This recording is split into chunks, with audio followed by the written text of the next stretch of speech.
With this video, we're going to cover two different variations that tie together with one another. The first of which is what I call bear lifts, and the second is oblique to bear. We have to be able to master or control the lifts to be able to sufficiently do the oblique to bear, the full version of this drill, and this is fantastic for shoulder girdle stability and improving scapulohumeral rhythm that's so important within our lifts. So Connor here is going to go ahead and get into a true bear position to start, and we'll start with something that I'm telling you looks rudimentary, looks really simple, looks really easy. I promise you it is not, but it can also be a really good assessment tool. That's what I love doing for this variation here. All Connor's going to do is contralateral sides. He's going to lift his hand and leg up just a quarter to a half inch. Very, very minimal lift. He's going to do that on that side, same thing on the other side, and you'll notice Connor's a really good example of this. There's a discrepancy. There's a bilateral discrepancy within his ability to stabilize and maintain position.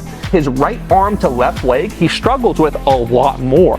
The second he lifts that side up, his pelvis starts getting out of whack. He has a harder time controlling and stabilizing from that position. So for him, we'll really need to work on that. But that's going to be the simple lifts, and those are very stimulating and also can be a fantastic assessment tool.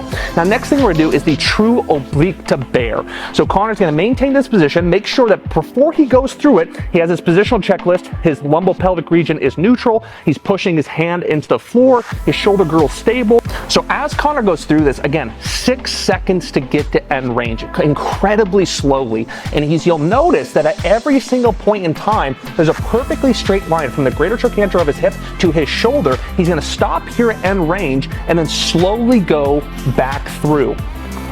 You'll notice as he's doing this, he's maintaining that soda can, that trunk stability that we need to have, and he's going, again, incredibly slow, allowing that shoulder girdle to work to stabilize his position. This is exponentially harder than it actually looks, and I would actually bias towards, if anything, going closer to 10 seconds per, or 10 seconds to get to that end-all be-all position before coming back through. The slower the better. We can't go fast through this. I know a lot of athletes out there have a bias to going really fast, especially if you have a wrestling or MMA background. A common move is going to be that sit out, really, really common move. So it's really hard to go slow, but that's where the benefit is within this drill. Now, if you find that at certain parts of this drill, you shrug up, you lose stability, you lose your pelvic position, that's okay.